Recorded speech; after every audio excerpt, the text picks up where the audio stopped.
Bom dia a todas e a todos que nos assistem pelo Zoom, os aqui presentes.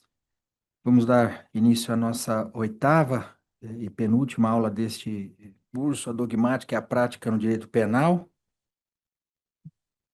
por mim coordenado juntamente com o professor Pier Paulo Cusbottini, tendo a tutoria do Emerson José Couto, aqui presente, da Bárbara de Limizep. Quero saudá-los todos e também todo o pessoal, toda a equipe da EMAG.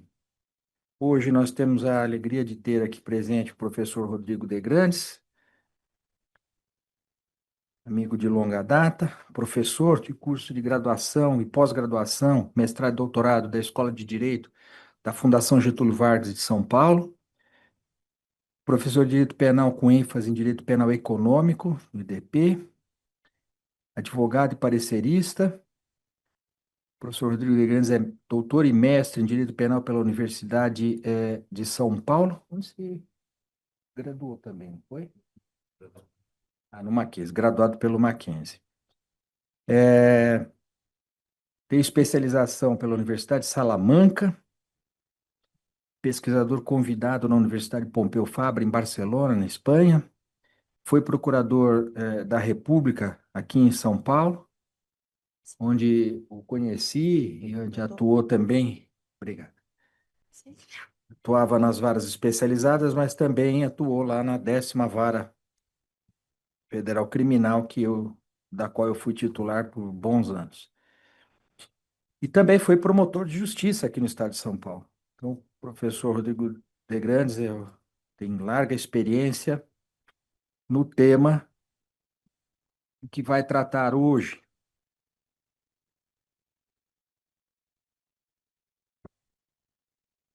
que é o concurso aparente de leis, concurso material, concurso formal, crime continuado, problemas até que eu estava, agora, antes de vir para cá, estava trabalhando num caso que tem tudo isso. E casos que realmente dão trabalho e demandam muita atenção no, na hora de julgar, especialmente para a dosimetria da pena. Então, sem mais, eu passo a palavra ao professor Rodrigo para a sua aula. O prazo é de 90 minutos. A gente tem feito corrido, porque tem sido tão bom que vai fluindo e depois vem as perguntas e aí fica melhor ainda com as perguntas, né? Então, e com a palavra, doutor Rodrigo.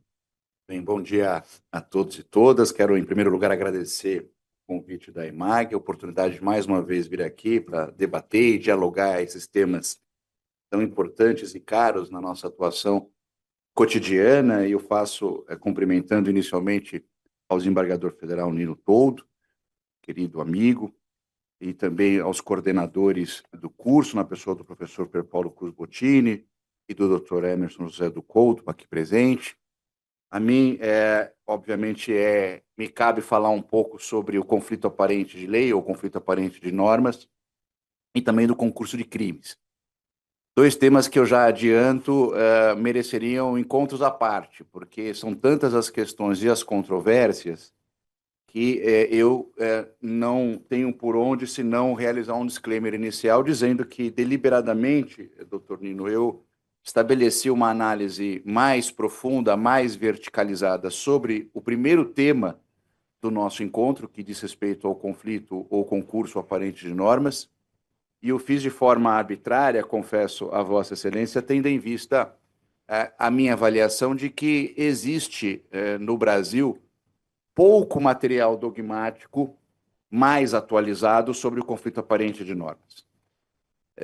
Ao contrário do que acontece, por exemplo, na Alemanha, na Espanha e também na Itália, o conflito aparente de normas, se nós pegarmos exclusivamente a questão bibliográfica, a produção bibliográfica sobre o tema, ele tem algumas obras referenciadas, importantes, com destaque para a do professor Marcelo Fortes Barbosa, que é um professor de Direito Penal, ex-desembargador do Tribunal de Justiça do Estado de São Paulo, e mais recentemente, que é a obra que eu já indico como talvez a mais atualizada sobre o tema, a do professor Frederico Horta sobre conflito aparente de normas, né?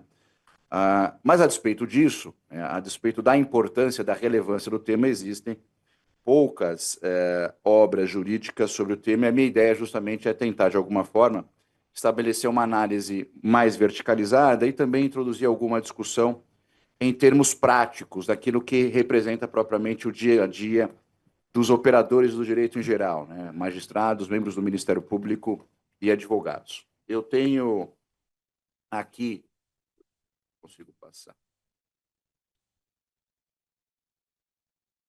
Esse é o que Eles não tem um jeitinho certo aí. ou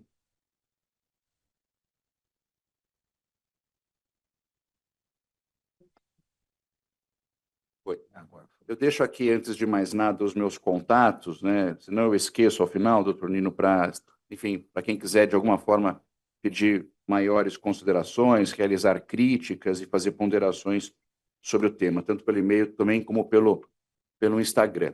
Então, considerando basicamente o tema que me foi conferido, né, ou os temas que me foram conferidos, eu dividi a abordagem em dois grandes eixos temáticos. O primeiro deles, que me parece vai ocupar grande parte da minha explanação de hoje, diz respeito ao conflito aparente de normas penais, e aí, basicamente, além de falar sobre características e outras peculiaridades do conflito, eu pretendo apresentar aos senhores e às senhoras os princípios aplicáveis para as resoluções do conflito, enfocando basicamente duas realidades que me parecem importantes e mais relevantes do ponto de vista jurisprudencial, e, ao final, o segundo eixo temático diz respeito à análise do concurso de crimes e suas espécies, né? Quando nós falamos em conflito aparente de normas penais, que eu aqui abreviei como CAMP, né, conflito aparente de normas penais, nós estamos falando efetivamente de algumas questões relevantes acerca da aplicação da lei penal. E este me parece um ponto inicial absolutamente necessário de ser estabelecido, porque é preciso, antes de mais nada, verificar qual é o conceito jurídico daquilo que se denomina conflito ou concurso. Eu vou utilizar essas duas expressões como sinônimas, haja vista que a doutrina brasileira assim o faz. A gente vai estabelecer alguma análise, ou pelo menos uma introdução sobre a discussão terminológica sobre o conflito ou o concurso, e aí estabelecer de alguma forma, uma indicação daquilo que podemos ter como uma posição majoritária ou preponderante.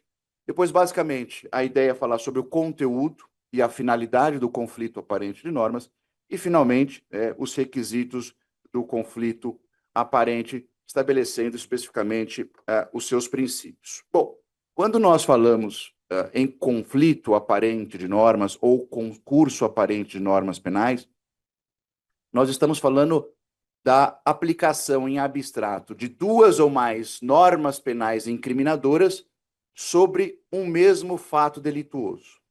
Mas, obviamente, considerando que este conflito é aparente, daí a necessidade de nós estabelecermos o que é esse aparente, porque o conflito não se dá do ponto de vista concreto. Ele é aparente porque apenas uma das normas penais em confronto, apenas uma das normas penais abstratamente em conflito, vão se aplicar sobre este caso, seja porque, de acordo com o conceito que eu formulei, ela abrange completamente todo o conteúdo do injusto daquele comportamento delitivo, seja porque existe o atendimento a todas as normas, ou o atendimento a todas as normas acarretaria uma renovada consideração deste mesmo valor.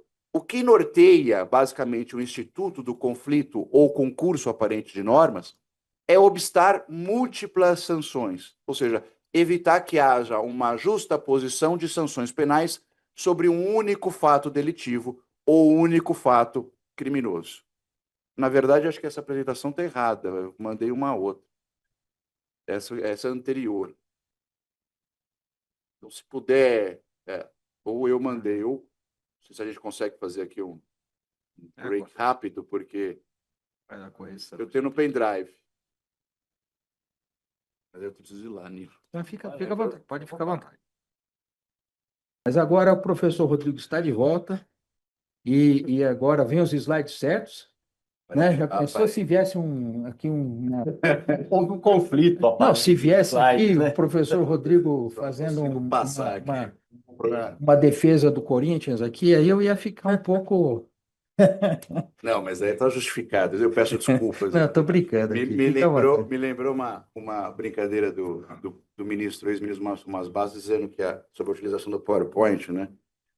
E, na verdade, quem usa o PowerPoint é porque não tem power nem tem point, no caso, né? Isso ficou meio claro agora na minha abordagem, mas eu acho que agora nós podemos retomar. E eu E falava. só que de PowerPoint, não vou resistir, né? PowerPoint já deu confusão na República. Já Recentemente. deu. Então, mas é um instrumento importante. Assim, eu acho que neste caso a gente falava do conceito do conflito ou concurso aparente de normas, né? E só para que a gente possa retomar, eu dizia que esse conflito se estabelece quando duas ou mais normas penais incriminadoras aplicam-se, em princípio, sobre um mesmo fato delitivo. Então, a partir desse conceito, eu acho importante já pontuar duas características importantes ou duas peculiaridades, duas nuances importantes do conflito aparente de normas: a pluralidade de normas abstratamente aplicáveis, né? Esse conflito, eu dizia, ele é aparente porque efetivamente o juiz estabelecerá apenas uma única norma penal sobre aquele fato delitivo, e a segunda nuance, a segunda característica seria justamente o fato de que nós temos um único fato delitivo. E a ideia do conflito é justamente evitar a justa posição, a sobreposição de sanções penais sobre o mesmo fato. Há,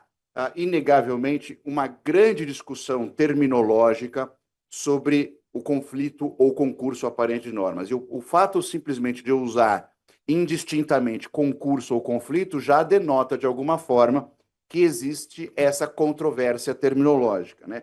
Eu, pelo menos, cataloguei 10 denominações diferentes para esse instituto jurídico que nós estamos aqui a analisar. Mas eu destacaria, talvez, de forma sintética, né, aquelas que são mais comumente utilizadas no Brasil, algumas. Né? Fala-se, tentando designar essa mesma situação de pluralidade de normas sobre o mesmo fato: conflito aparente de normas, concurso aparente de normas coexistentes, concurso ideal impróprio, concurso fictício de leis e concurso aparente de normas. Né? Eu opto, pelo menos aqui nesta oportunidade, por me utilizar de conflito ou concurso aparente de normas.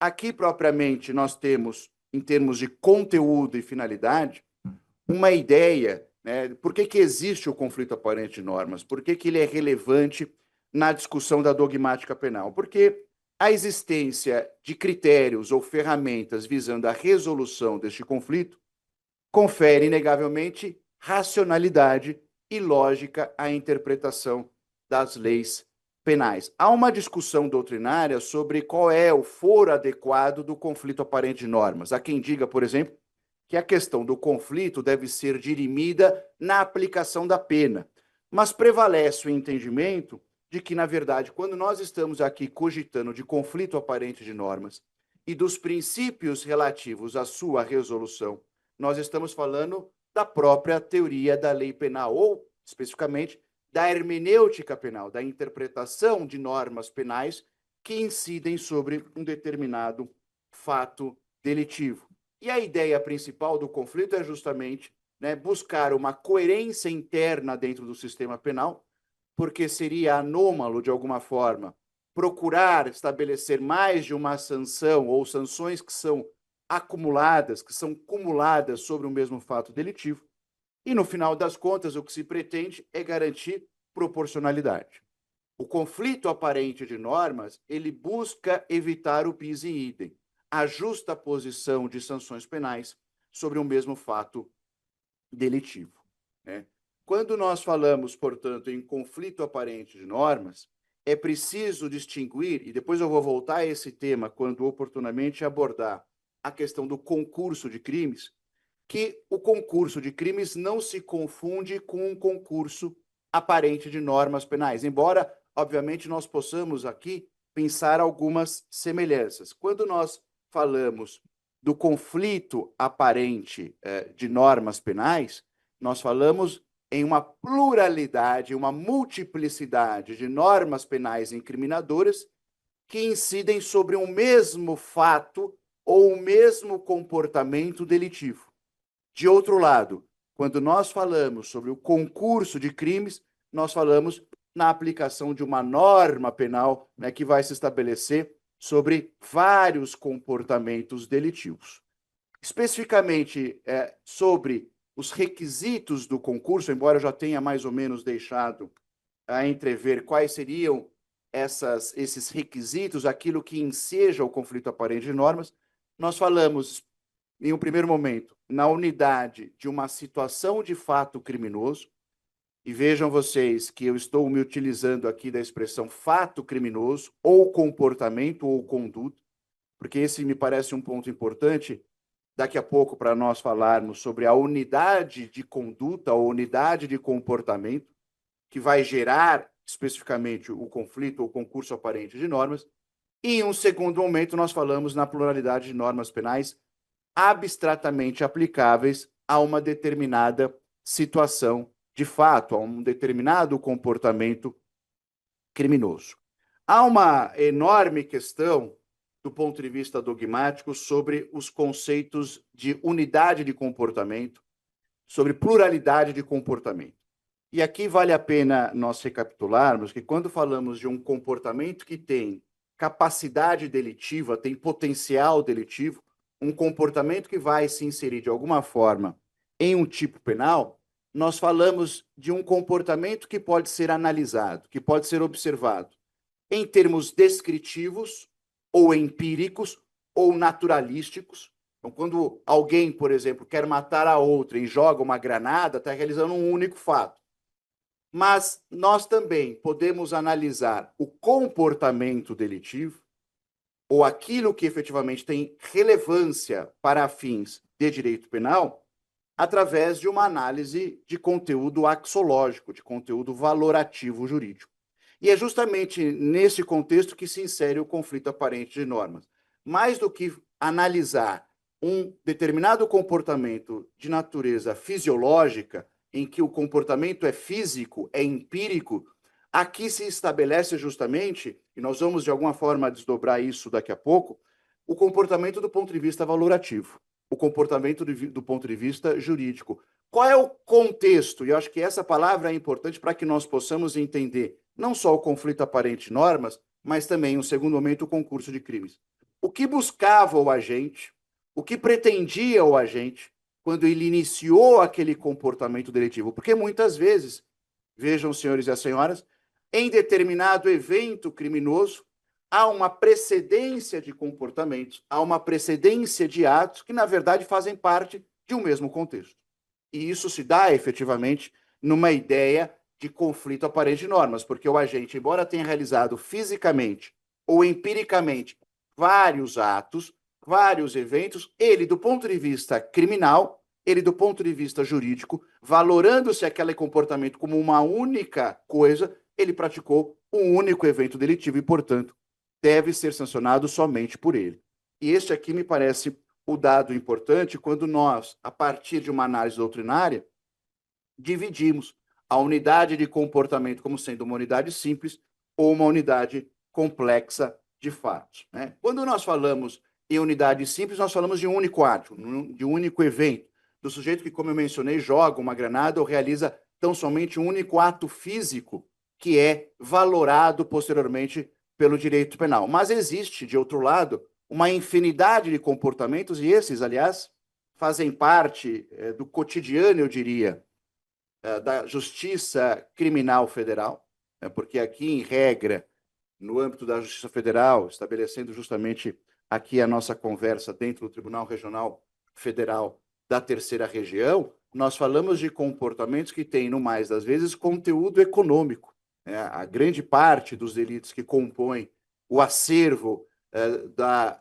Justiça Federal Criminal diz respeito a crimes econômicos que, no mais das vezes, se perfazem, se realizam através de uma sequência de atos. Então, muitas vezes, se não eu diria a integralidade desses comportamentos, dizem respeito a uma unidade complexa de fatos, e isso vai estabelecer necessariamente a aplicação a resolução do conflito aparente de normas. Então, só que para que a gente possa, de alguma forma, ilustrar um pouco como é que essa unidade complexa ocorre concretamente, eu trouxe casos do dia a dia, né, exemplos cotidianos que vão indicar essa realidade. No crime de petrechos para falsificação de moeda, crime de moeda falsa é de competência da Justiça Federal, em relação ao próprio delito de moeda falsa do artigo 289 do Código Penal. Existe, portanto, uma unidade complexa. Embora existam dois comportamentos, dois eventos praticados, inclusive temporalmente, de formas distintas, o direito penal começa a observar isso como sendo um único caso,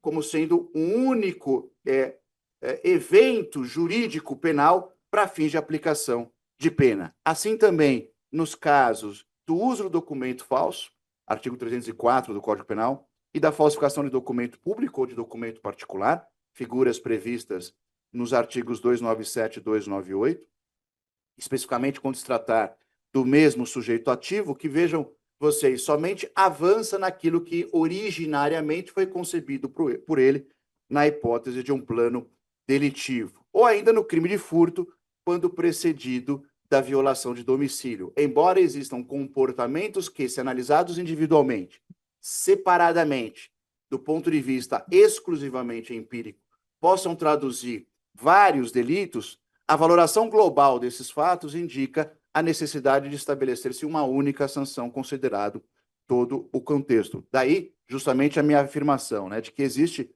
nesses casos, uma pluralidade de eventos antecedentes que, se analisados separadamente, amodam a tipos penais autônomos. Entretanto, e aqui me parece a pedra de toque para que a gente possa bem interpretar o conflito aparente de normas, como desvalor, a ideia do injusto aqui é importante, aquele mal específico que vai nos fazer analisar esse comportamento à luz do direito penal. O desvalor conferido pelo direito penal se encontra integralmente compreendido na lesão derradeira ao bem jurídico, notadamente por esta representar o fim do agente. Então vejam que aqui, portanto, né, não existe somente uma análise de conteúdo metodologicamente objetivo, mas também o elemento anímico do agente, de alguma forma, o elemento subjetivo do comportamento, vai nortear na realização e na resolução do conflito aparente de normas, incide sobre o fato somente uma norma penal, em detrimento de todas as outras incriminações abstratamente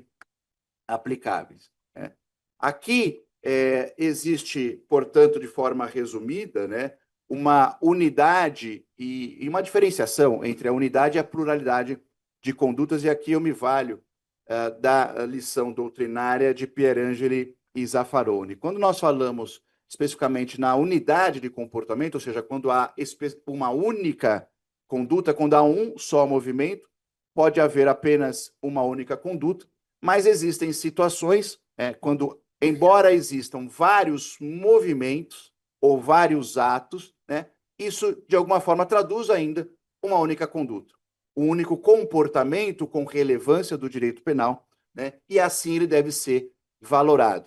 E quais são os critérios dentro dessa unidade complexa, dessa pluralidade de movimentos, que, a despeito de fisicamente serem vários, se traduzem como único apenas para o direito penal, né, para que a gente possa justamente estabelecer essa unidade. E aí, justamente, me parece, existem dois critérios que podem ser utilizados racionalmente. O primeiro deles é se há um plano comum, que Zaffaroni e Pierangeli vão chamar de fator final, se, na verdade, o agente idealizava, desde o início do seu comportamento, agir aquele fim ou aquele bem jurídico, e, no segundo momento, se há unidade de sentido para a proibição, ou seja, um fator normativo dentro do sistema jurídico, analisando os tipos penais que, de alguma forma, se destinam a proteger aquele objeto.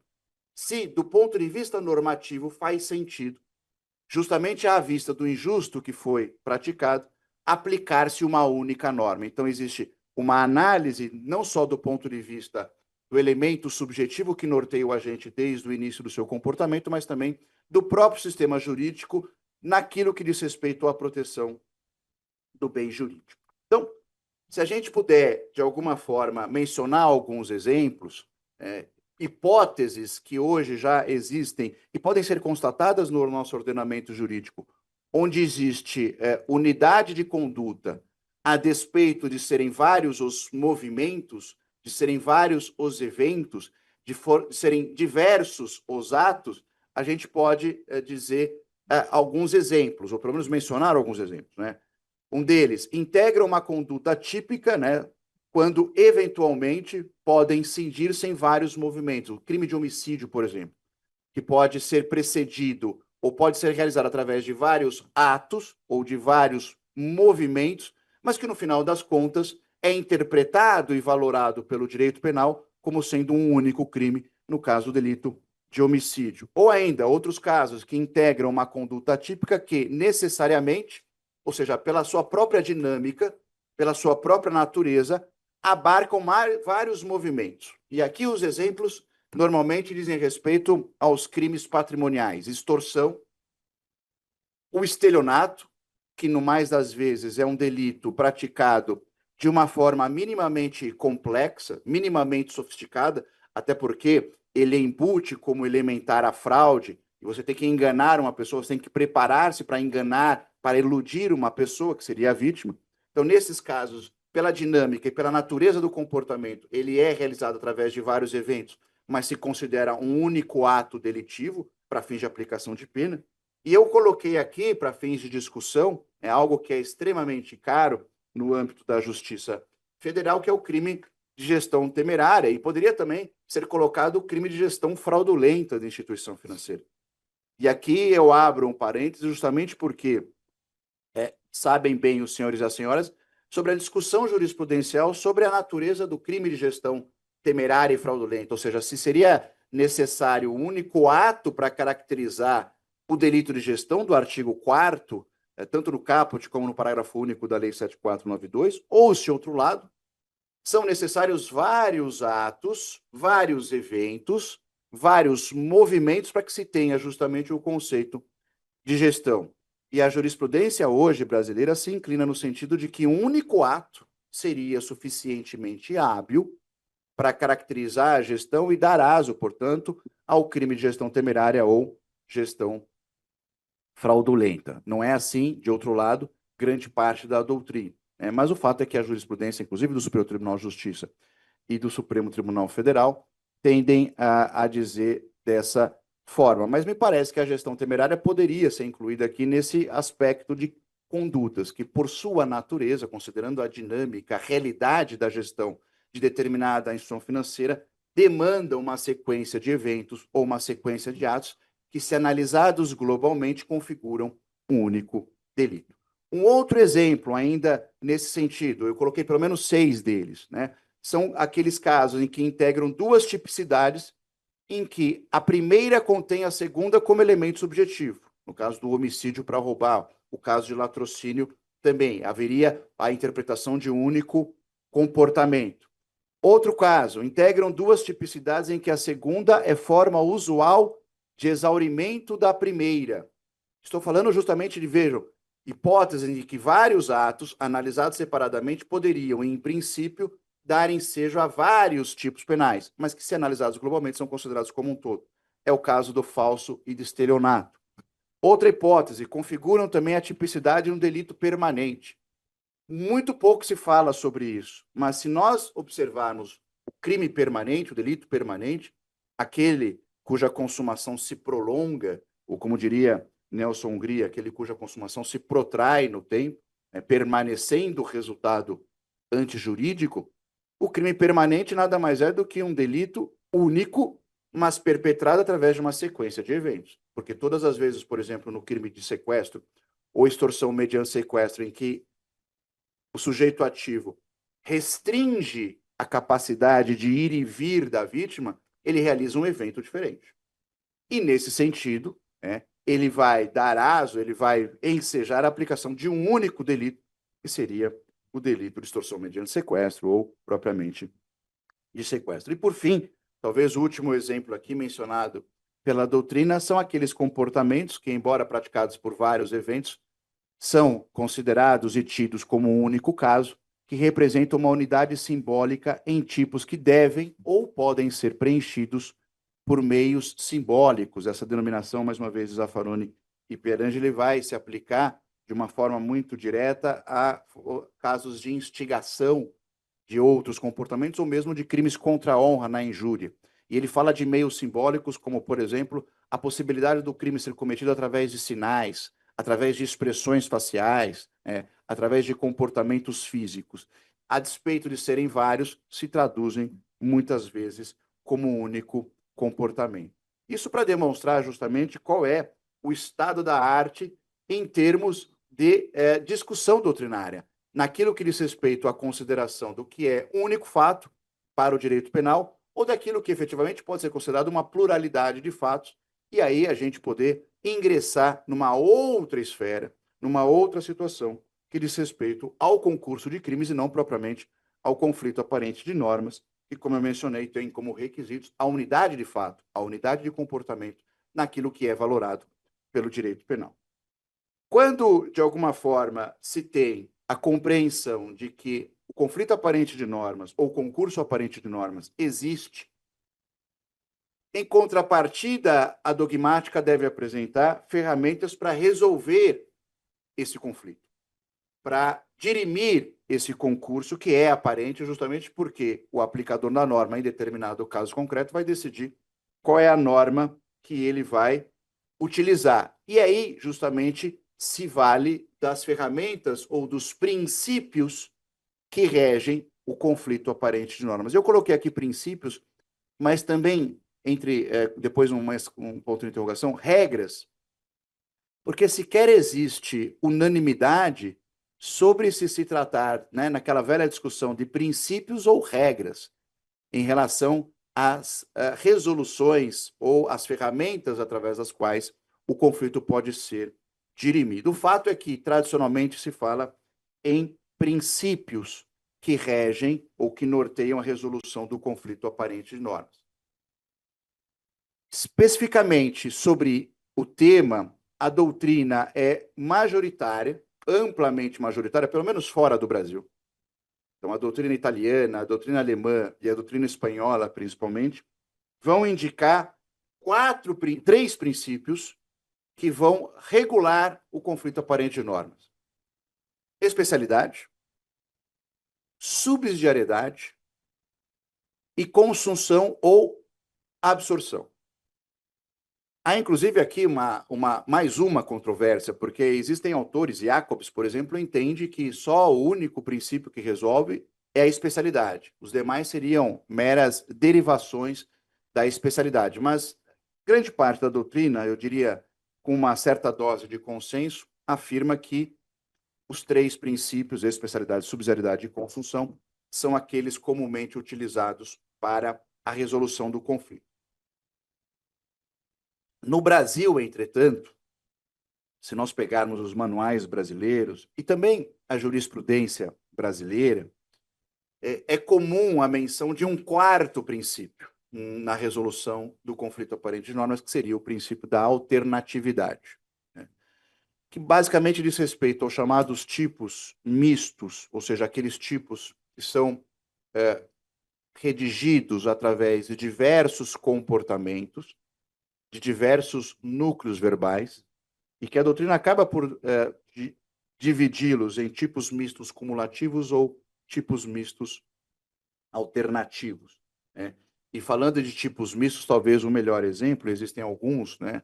Mas talvez o melhor exemplo, ou o mais eloquente deles, seria o crime de tráfico de entorpecentes do artigo 33, que indica ou arrola 18 núcleos verbais, através dos quais o sujeito pode praticar o crime de tráfico na forma fundamental lá do artigo 33, caput. Eu vou me restringir, até por força do tempo, a falar dos três princípios que normalmente a doutrina, e a doutrina estrangeira especificamente, acaba por indicar como sendo princípios hábeis à resolução desses conflitos. Bom, o princípio da especialidade, ele diz respeito a normas, ao conflito de normas penais incriminadoras, que possuem elementos de outras normas, ou seja, existem duas normas, mas uma ela regula determinado comportamento e apresenta outras características ou outros elementos que são chamados de elementos especializantes, né? Esse princípio da especialidade, ele atende muito mais a critérios de ordem lógica, ou seja, de coerência dentro do sistema, do que propriamente de ordem valorativa. Eu estou dizendo isso para justamente estabelecer uma distinção. Porque quando nós falarmos do princípio da subsidiariedade e o princípio da consunção ou absorção, e aí me parece, talvez, este último, consunção-absorção, o grande foco de discussão e de debate do ponto de vista jurisprudencial, nós vamos ver que tanto a subsidiariedade como a consunção ou absorção tocam muito mais a uma análise de conteúdo valorativo do sistema do que propriamente de conteúdo lógico. Então, o princípio da especialidade, especificamente, é um princípio de ordem lógica, né?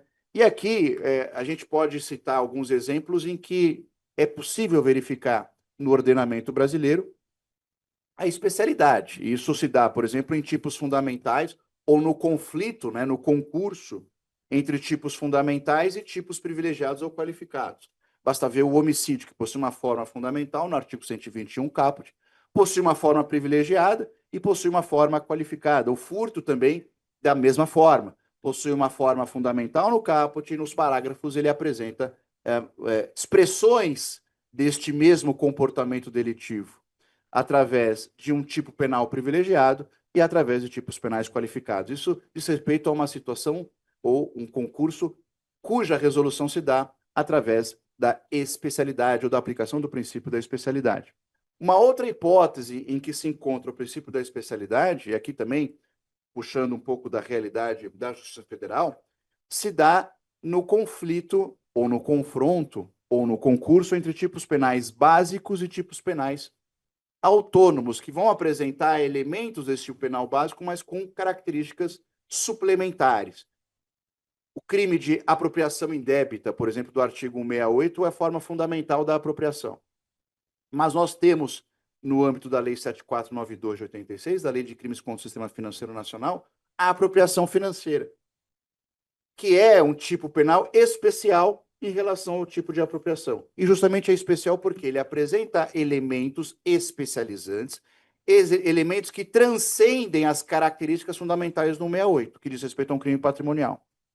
Se nós pegarmos a redação do artigo 5º, ele vai falar que não é só apropriação de coisa alheia móvel, mas a apropriação efetivamente que se dá sobre dinheiro, sobre valor, a venda sem autorização no parágrafo único do artigo 5º, e isso tudo tem que ser praticado no contexto, no bojo de uma instituição financeira. Tudo isso demonstra a especialização do artigo 5º caput da Lei 7492 em relação ao crime fundamental do artigo 168A. 168 do Código Penal.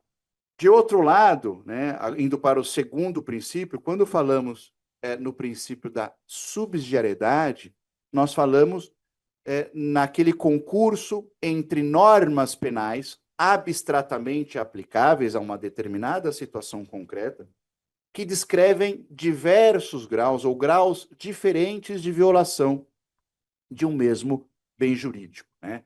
Basicamente, o que se tem na subsidiariedade é uma infração que descreve a violação mais branda, chamada de infração subsidiária, que é preterida pela infração mais grave. E aqui, efetivamente, ao contrário do que acontece com a ideia ou o princípio da especialidade, nós estamos falando de uma resolução que leva ou que motiva o aplicador da norma a fazer uma valoração jurídica sobre aquele fato, justamente porque ele parte da ideia de que existe lesão a um bem jurídico e existem graus de lesões diversos a esse mesmo bem jurídico.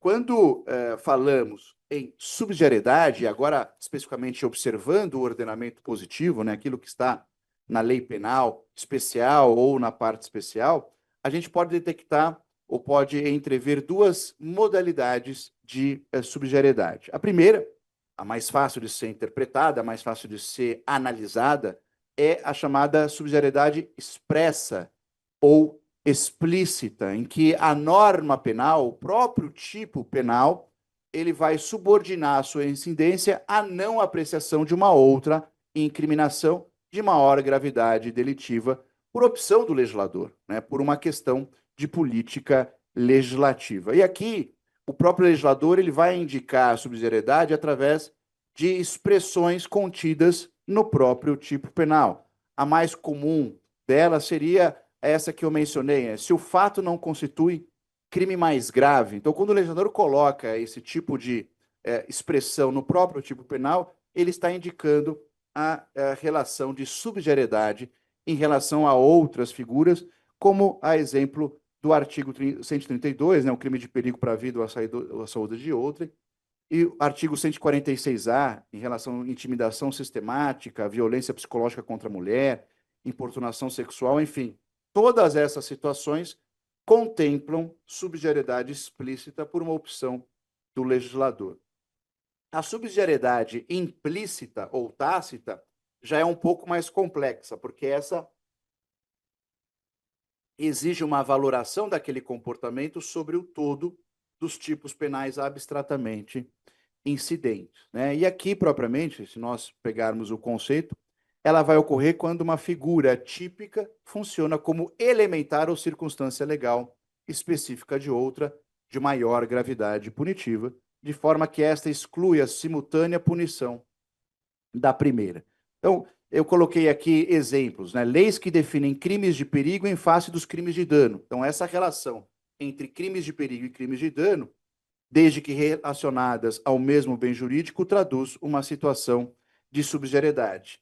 Há também relação de subsidiariedade implícita ou tácita para aqueles tipos penais que descrevem, dentro da dinâmica do comportamento, uma fase prévia ou de preparação ou de passagem necessária para a realização do delito mais grave, cuja punição abrange todas as etapas anteriores de execução, ou ainda, né, como na figura da tentativa, em relação ao crime consumado. Essa relação entre tentativa e consumação é uma relação de subsidiariedade implícita.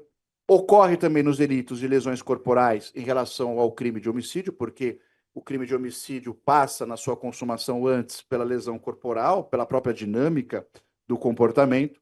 Assim também no crime de dano, quando preceder o ilícito de furto qualificado pela destruição, rompimento de obstáculo, a subtração da coisa, né? Essas situações de subsidiariedade são as situações em que, pelo menos, o legislador, ele, seja por colocar expressamente, seja pela própria sistemática adotada pelos tipos penais, acaba por excluir a aplicação de uma norma, né, em detrimento da outra. O terceiro e último princípio relacionado à resolução do conflito aparente de normas, eu diria talvez o mais controvertido e o mais complexo deles, sobretudo em face dos recentes estudos sobre a consunção-absorção, né, é justamente a ideia de que uma figura maior, um comportamento mais grave, ou que pelo menos de alguma forma atinge o injusto de uma maneira mais significativa do que o outro, acaba absorvendo ou consumindo aquele comportamento anterior. Esse princípio da consunção, ele diz respeito a um fato que é definido a uma norma penal incriminadora, que vai consubstanciar, né, um meio que constitui uma normal fase de preparação ou de execução de outro crime, bem como uma conduta anterior ou posterior do agente cometida, esse é um aspecto importante, né, com a mesma finalidade prática atinente àquele crime, que é justamente a hipótese do chamado antefactum ou post-factum impunível, porque compreendidos dentro do desdobramento causal naquilo que foi idealizado, naquilo que representou o desiderato inicial do agente criminoso. Basicamente, a ideia da consunção ou do princípio da consunção parte do pressuposto de que deve-se absorver aquilo que normalmente, aquilo que no decorrer, né, no normal, na normal prática do dia a dia, acaba sendo um antecedente do resultado delitivo. O princípio da consunção, ele tem algumas manifestações específicas já identificadas pela doutrina, de que o maior absorve o menor, justamente por compreender a ideia do injusto, a integralidade do injusto, ou seja, aquele tipo penal, ele existe por uma específica razão, e a punição desse tipo penal, de apenas um deles, já estabeleceu a integralidade da reparação do injusto que motiva o legislador, ou que motivou o legislador a editá-lo, né? Existe relação de consunção, por exemplo, entre atos preparatórios, tentativa e consumação, participação e autoria, e, como eu mencionei, de parte do ato anterior ou do ato posterior naquilo que se chama antefactum e post factum impunível, né?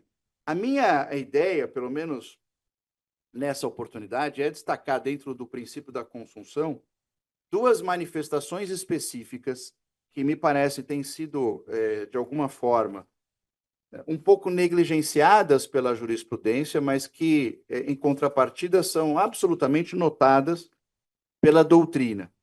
E aí, justamente considerando que a iniciativa deste curso é justamente, né, propiciar um diálogo entre a dogmática e a prática penal, entre a academia e os tribunais, eu acho importante mencionar essas duas situações, e aí estabelecendo, dentro do possível, um vínculo com questões concretas que hoje a jurisprudência tem enfrentado. Bom, duas manifestações concretas dentro da ideia de consunção, que a doutrina mais atualizada tem apontado, dizem respeito, em um primeiro momento, aos chamados atos posteriores coapenados, também denominados de atos posteriores impunes, e uma segunda manifestação, que são chamados atos típicos acompanhantes.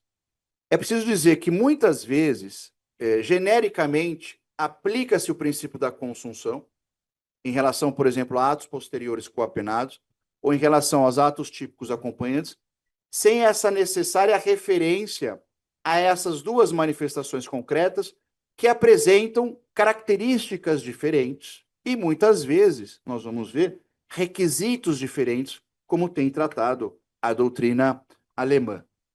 Os atos posteriores coapenados dizem respeito àquela situação que enseja a consunção por outro delito ao qual se segue por representarem um normal desdobramento ou mesmo exaurimento de uma ofensa que esta implica diante da realização de sua utilidade para o agente, ou o propósito criminoso do agente. E aí, justamente como eu coloquei, nesta hipótese, né, do ato posterior coapenado, a regra da consunção incidirá, inclusive, quando houver o aprofundamento, vejam, senhores, não é uma nova lesão, mas o aprofundamento ou mesmo o agravamento da lesão criada pela realização do tipo prevalente. O fato, portanto, de se agravar a lesão originariamente causada não afasta a consunção, não gera a aplicação de um novo tipo penal, e sim a permanência da compreensão de uma única figura delitiva que pode corresponder a um esperado asseguramento ou subsequente aproveitamento de uma posição ou vantagem obtida por intermédio do delito. E aí, algumas situações concretas que a jurisprudência tem tratado, até de uma forma intuitiva, eu diria, como sendo hipóteses de consunção, elas tomam um corpo um pouco mais claro e, por consequência, mais racional, quando analisadas sob a perspectiva dos atos posteriores coapenados. E aí, os meus exemplos. A venda de um objeto anteriormente furtado pelo próprio vendedor para um terceiro que esteja ciente da procedência ilícita da coisa, adquirida, a figura do artigo 180, a receptação. Então, aqui se interpretaria tão somente como um único fato, e não dois comportamentos criminosos distintos. Ou seja, a gente, se for o mesmo agente, vai responder tão somente pelo crime de furto, porque a receptação seria um desdobramento normal dentro da lógica ou do desiderato criminoso dele, ainda que isso, e me parece um ponto importante, represente um agravamento ao bem jurídico, o patrimônio, né? Um outro caso de ato posterior coapenado diz respeito à destruição deste objeto pelo próprio autor do furto, né, que seriam dois comportamentos, em princípio, típicos, né, o crime de furto e o dano, vai responder por apenas um deles, bem como no uso de um documento materialmente falso, artigo 304 do Código Penal, e legitimamente por quem o usa, haja vista justamente a utilização desse critério na resolução do conflito aparente de normas. A despeito disso, e aí justamente a carga de racionalidade que me parece necessária para que a gente possa definir metodologicamente qual é cada um dos princípios, quando nós falamos de atos posteriores coapenados, a doutrina, e aqui, somente a título de exemplo, a doutrina alemã, né, com a representação do professor Klaus Hoxin, tem mencionado justamente requisitos para que se possa compreender a absorção ou consunção e não um concurso de crimes e não a pluralidade de sanções penais. Desde que não haja a lesão a um novo bem jurídico, o bem jurídico continua o mesmo, ainda que agravado, ainda que violado mais uma vez, mas ele não muda, não provoca um novo dano, e aí, no máximo, ele agrava um dano anterior. E para que se tenha uma hipótese de ato posterior coapenado, não deve haver o prejuízo a uma pessoa diversa daquela que foi ofendida pelo anterior. Nesses casos, ou seja, desde que preenchidos esses requisitos, é possível falar em absorção ou consunção dentro da ideia do ato posterior coapenado. E aqui vem justamente uma hipótese que eu acho que vale a pena, eventualmente, nós colocarmos para discussão, que diz respeito à autolavagem, a autolavagem de dinheiro.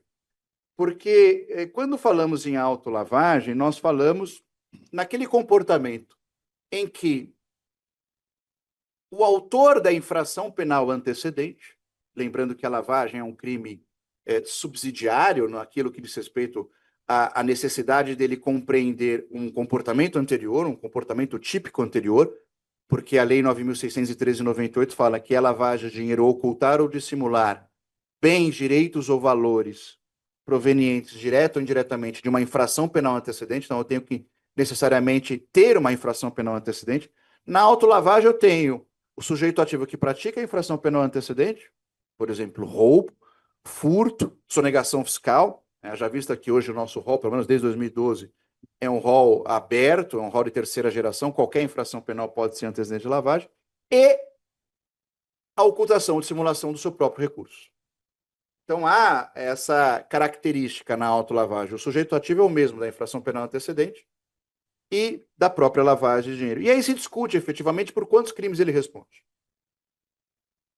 Obviamente que eu preciso mencionar o entendimento da jurisprudência brasileira no sentido de que, e aqui falando especificamente, basicamente, de todos os tribunais, e STJ e Supremo Tribunal Federal, que a autolavagem vai indicar pelo menos 2 delitos. Ou seja, o sujeito que lava o próprio dinheiro vai cometer ou vai responder com penas somadas, então há uma hipótese de concurso material, nos termos do artigo 69 do Código Penal, ele vai responder pela infração penal antecedente e pela lavagem de dinheiro.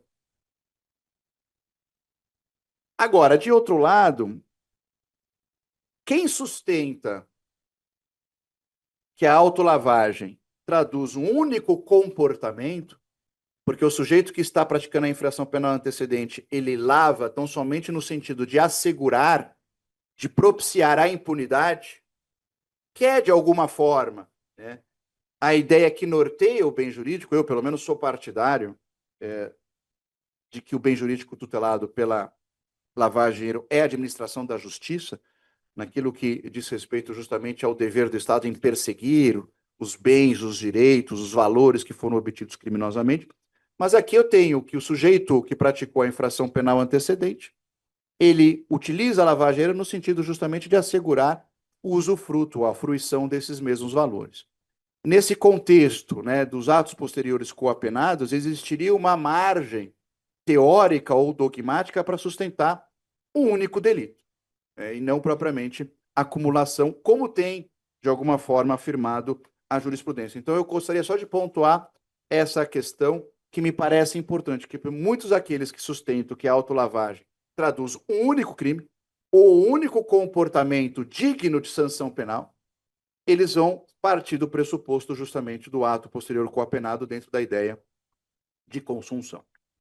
A segunda manifestação do princípio da consunção diz respeito aos chamados atos típicos acompanhantes, né, que me parece também necessário e até curioso, porque nós vamos ver que já se interpreta há muito tempo a consunção a partir de uma ideia de ato típico acompanhante, sem, no entanto, a referência específica a esse instituto. O fato perpetrado, quando nós falamos de ato típico acompanhante, representa um meio ou um expediente, aqui vem uma diferença importante, que normalmente, e aí eu coloco, mas não necessariamente, porque se fosse um meio necessariamente precedente, seria um caso de subsidiariedade muitas vezes implícita, embute a realização de um outro evento típico. Nos atos típicos acompanhantes, existe, veja vocês, uma certa realização paralela de um fato em relação ao tipo de delito prevalente pela mesma conduta qualificada, segundo a norma consuntiva, ou ainda por conduta diversa daquela, mas que normalmente a ela vinculada segundo o desdobramento causal, o desdobramento ontológico, daquilo que normalmente acontece. É justamente essa frase que norteia o princípio da construção. O que normalmente acontece, aquilo que regularmente vai compreender-se dentro da relação de causalidade. E aí, os exemplos. É o que sucede, por exemplo, na prática de lesões corporais leves, artigo 129 do Código Penal, como decorrência comum, embora não imprescindível, da violência empregada em crimes dos quais seja um modo de execução assim considerado pelo legislador. A figura aqui que eu utilizei como exemplo é a figura do artigo 157 do Código Penal, do crime de roubo.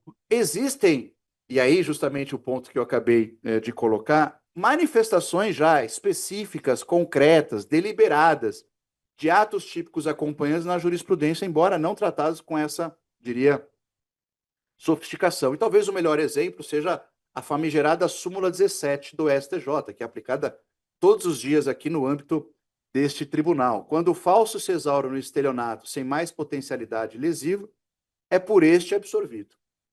Essa ideia de consunção, justamente partindo do pressuposto de que para que alguém pratique o estelionato, normalmente, embora não sempre, mas normalmente, vai se utilizar de uma falsidade ideológica ou mesmo documental, é uma ideia que norteia o ato típico acompanhante, que, por sua vez, é traduzido já há muitos anos na súmula 17 do STJ. E há ainda até um exemplo mais recente, justamente da aplicação concreta dessa manifestação do princípio da consunção, que é, eu destaquei aqui, o tema repetitivo 933 do STJ. É justamente algo que diz respeito ao cotidiano deste tribunal, porque nós estamos falando da ideia da consunção em relação ao descaminho, que é, todos sabemos, crime de competência federal. Então, basicamente, a questão submetida no repetitivo 933 discute-se a incidência do princípio da consunção quando a falsificação de papéis públicos, crime de maior gravidade, vejam que aqui considerando especificamente a pena abstratamente combinada, assim considerada, pena abstratamente combinada, é meio ou fase necessária, que eu diria fase normal, para ser mais técnico, ao descaminho, que é um crime de menor falsidade. Tese afirmada neste tema do STJ. Quando o falso se exaure no descaminho, vejam que quase que seguindo a mesma redação da súmula 17, sem mais potencialidade lesiva, e eu diria, essa ideia de sem mais potencialidade lesiva seria justamente, talvez, a ideia que a doutrina penal fala sobre a integralidade do injusto, ou seja, o injusto já foi devidamente satisfeito ou abarcado através de um único tipo penal. Como crime fim, condição que não se altera por ser menor a pena a este combinado. Eu vou voltar a essa questão da sanção, que me parece importante. Ou seja, o fato de se tratar no conflito aparente de normas, diante da resolução via consunção, de crimes com penas distintas e o crime menor, de pena menor, absorver aquele que tem uma pena maior, isso não pode gerar um obstáculo à consunção. Isso pode gerar um obstáculo dentro da ideia de subsidiariedade, porque aí, logicamente, a gente não pode falar de um crime dentro de uma relação de subsidiariedade em que aquele cuja pena menor absorve a pena maior. Mas aqui, especificamente, na consunção, como o critério de valoração é um pouco distinto, não há um empecilho direto para que haja, e aqui o tema repetitivo deixa isso claro, para que haja absorção de um crime cuja pena é menor daquele crime cuja pena é abstratamente combinada de forma mais severa. E aí eu coloquei outros casos, outros exemplos que me parecem típicos deste ato típico acompanhante, né? Pelos mesmos fundamentos, aí, dizendo eu, haverá consunção sempre que houver o uso de um recurso fraudulento habitual anteriormente ao cometimento de outro crime que abarque o seu injusto e esteja normalmente a ele vinculado segundo o recorrente desdobramento da linha causal ou aquilo que rotineiramente ocorre. E aí eu coloquei alguns exemplos. O falso ideológico ou material, ou mesmo o uso de documento contrafeito, perpetrados para obtenção de um efeito jurídico diverso ou vantagem de natureza diversa. Exemplo, concurso entre o transporte ilegal de madeira, figura do artigo 46 da Lei 9.605 de 98. Falsidade ideológica, 299, em relação ao furto qualificado pela fraude. Ou ainda, uma outra figura que também tem permeado o dia a dia da jurisprudência, da Justiça Federal, o delito de inserção de dados falsos em sistemas de informação, a figura do artigo 313-A do Código Penal. Então, em todas essas situações, me parece, existiria efetivamente hipótese de consunção a partir da manifestação desses chamados atos típicos acompanhantes.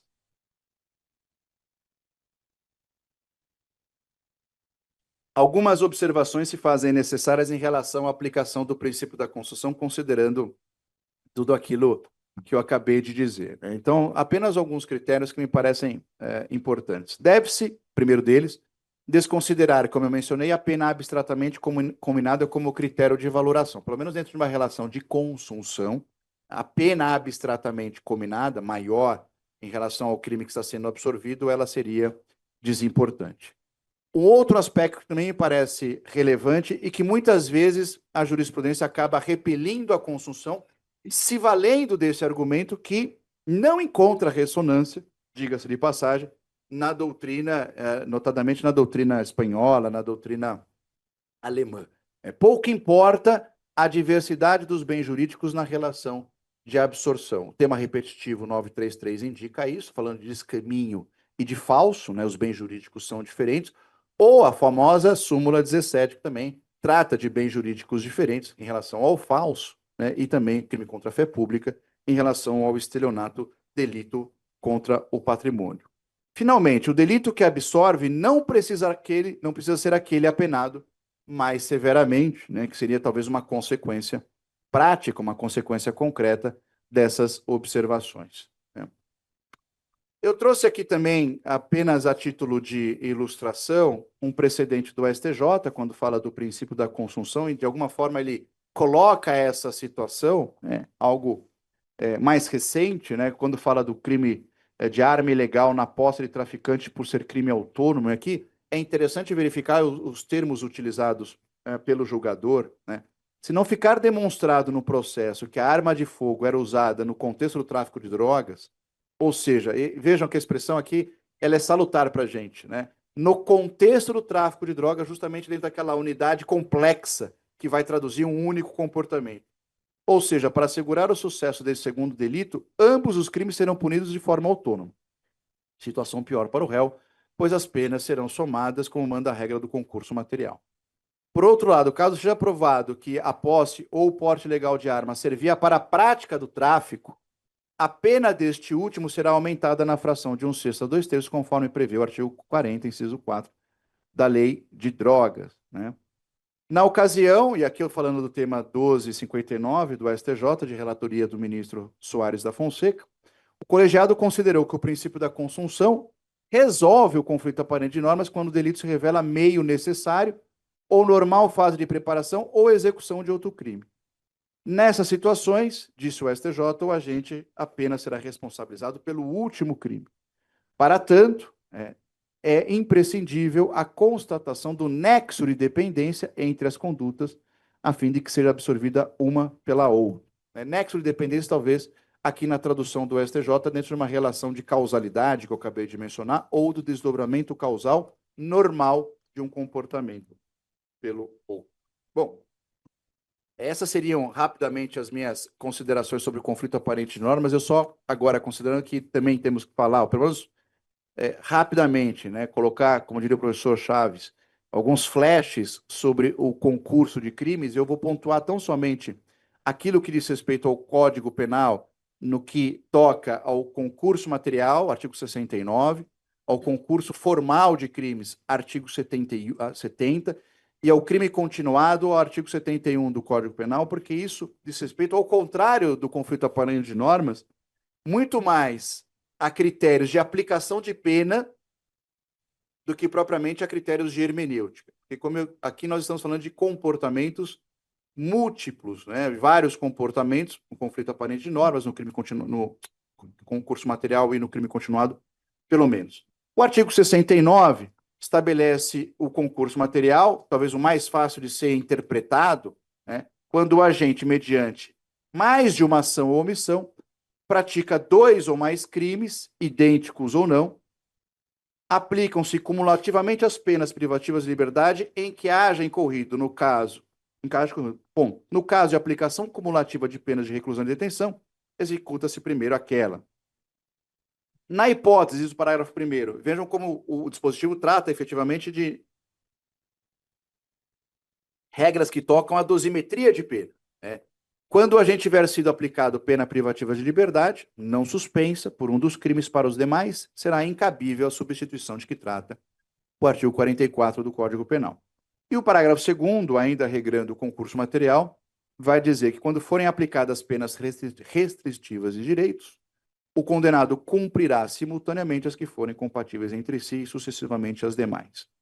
Aqui eu chamaria a atenção para um aspecto interessante, além da comparação que eu já fiz para o conflito aparente de normas.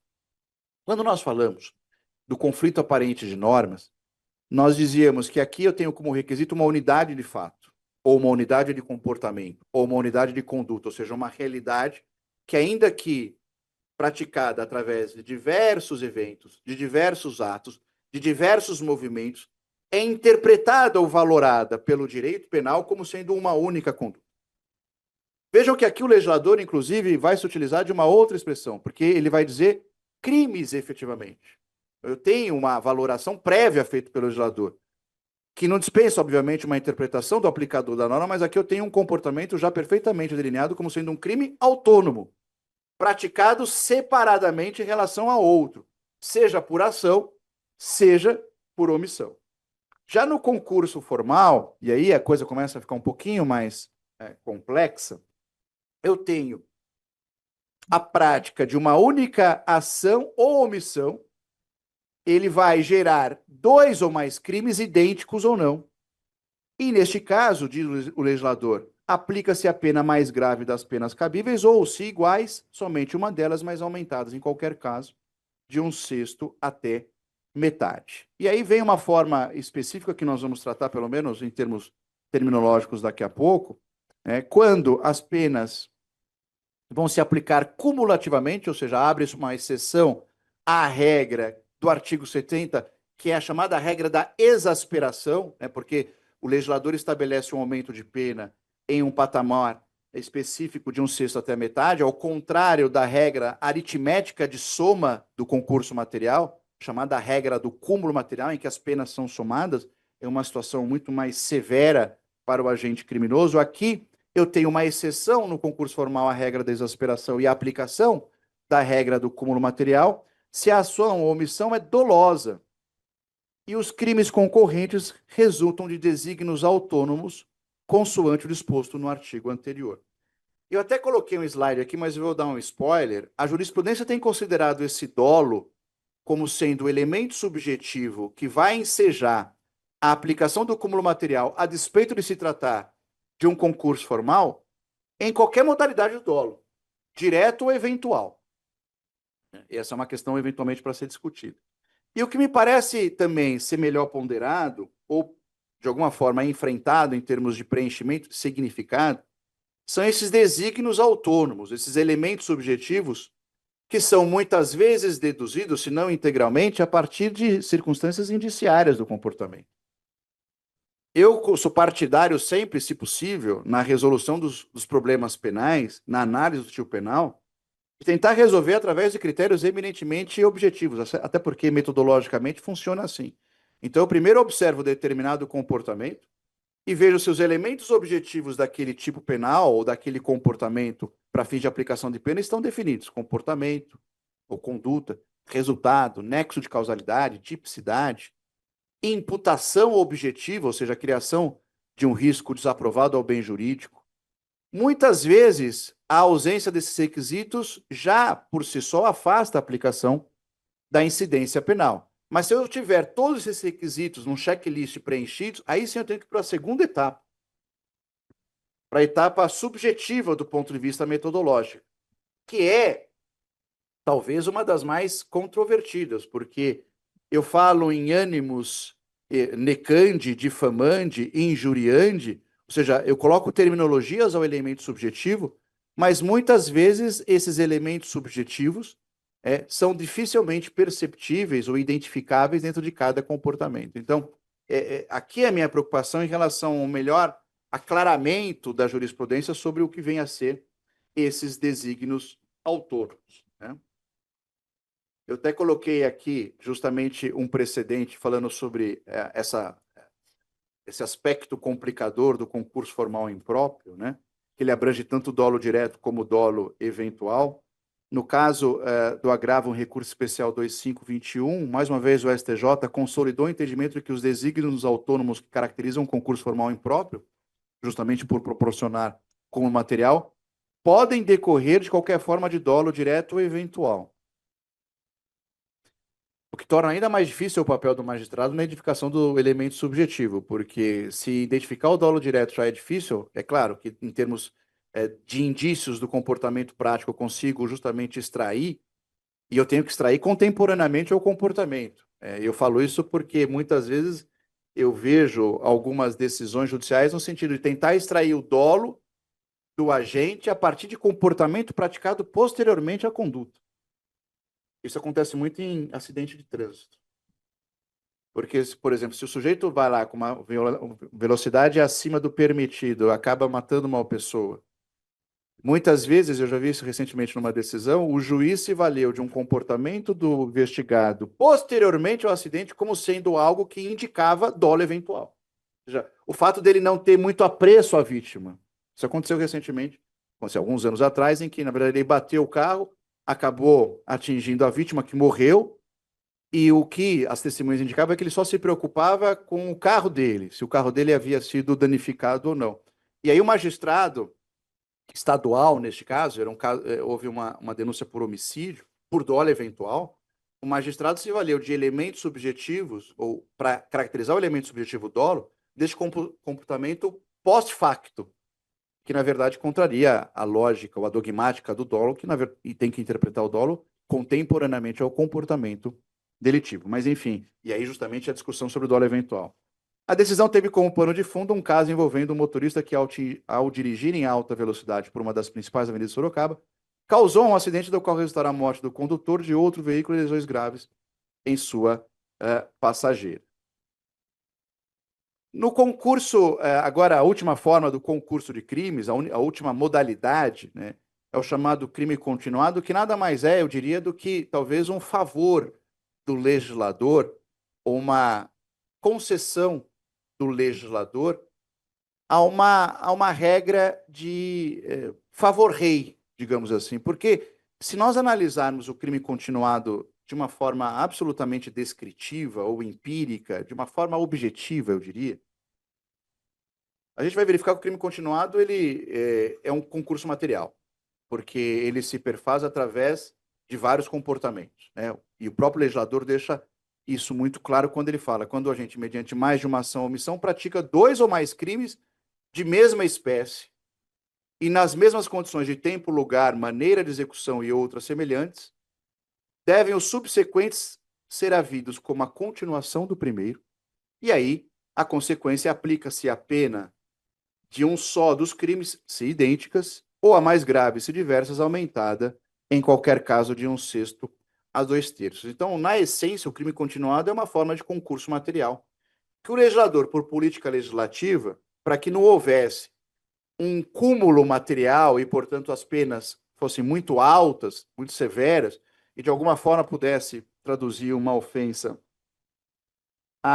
ao princípio da proporcionalidade, se estabeleceu aqui uma forma de delito, de crime de concurso material, mas assim chamado de crime continuado, para proporcionar uma pena menor, desde que esses crimes estejam vinculados através de dados concretos, por exemplo, né, praticados nas mesmas condições de tempo, lugar, maneira de execução. A verdade é que a doutrina ela controverte sobre esses elementos, inclusive, por exemplo, o elemento tempo, né, se houver um distanciamento entre os comportamentos temporal mais ou menos elevado. Há uma certa tendência na jurisprudência de dizer que o limite seriam 30 dias.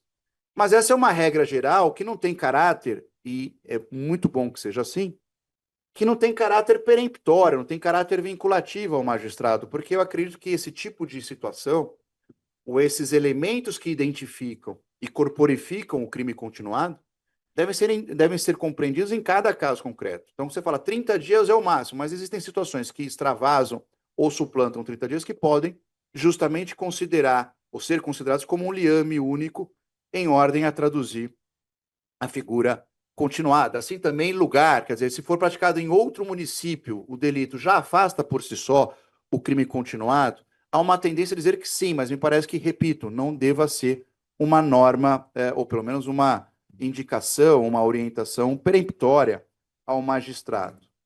Muitas vezes também a jurisprudência se vale do critério de que o crime continuado só existe, e talvez isso afaste de alguma forma a ideia do legislador, só existiria se o sujeito aproveitar-se das situações anteriores para cometer o crime. Ou seja, das situações criadas por ele mesmo, para que ele possa justamente estabelecer o crime continuado, por exemplo, furto praticado em uma sequência de casas. Alguns vão indicar concurso material. Enfim, essa situação ela é importante, eu acho, sobretudo no contexto aqui dos crimes econômicos, porque muitas vezes, mais uma vez, os comportamentos típicos que perfazem muitas vezes o direito penal econômico, aqui falando de crimes contra o sistema financeiro nacional, eu mencionei a gestão temerária, a gestão fraudulenta, é um exemplo, a evasão de divisas, mas falando, por exemplo, de lavagem de dinheiro, em que muitas vezes a descrição na denúncia para fins de ocultação diz respeito à remessa de valores para o estrangeiro. Então, certamente, o doutor Nino já se debruçou sobre essa questão. Eu tenho uma lavagem de dinheiro praticada em um período de tempo de 5 anos, e a lavagem de dinheiro se caracterizou através de remessas via dólar cabo, através de um doleiro, para uma conta offshore. E aí o Ministério Público descreve, e cumpre o seu papel ao fazê-lo, descreve 180 remessas ao estrangeiro nesse período de tempo. E a minha pergunta justamente é, e aí nós temos o quê? 180 crimes de lavagem de dinheiro, que vão ser compreendidos separadamente pela regra do cúmulo material, aplicando-se uma pena absolutamente exagerada, ou se tem, eventualmente, crime continuado, ou se tem, então, somente um único crime. Falando propriamente da aplicação do conflito aparente de normas, porque se considera um único comportamento e esses atos ou eventos que dizem respeito às remessas, né, configuram dentro do desiderato inicial do agente justamente a sua finalidade ou o seu plano delitivo. Apenas para finalizar, né, e aí estabelecer a terminologia doutrinária, eu coloquei aqui uma tabela que fala sobre os concursos de crimes, né?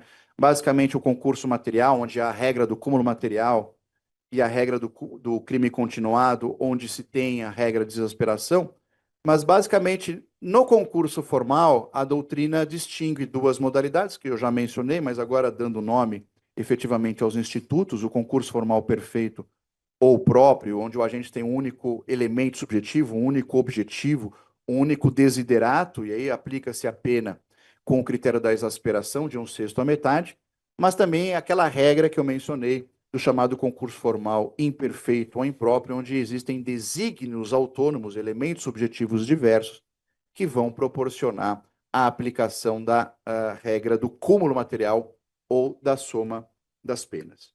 Enfim, eu peço desculpas pelo incômodo inicial, né, pelo meu problema tecnológico, doutor Nino, mas agradeço enormemente a oportunidade de debater, de dialogar neste curso, né, sobretudo no âmbito da EMAG, e dizer da minha satisfação de reencontrá-los e agora cumprimentar formalmente a doutora Bárbara, aqui presente, né, agradecer mais uma vez o gentil convite. Muito obrigado.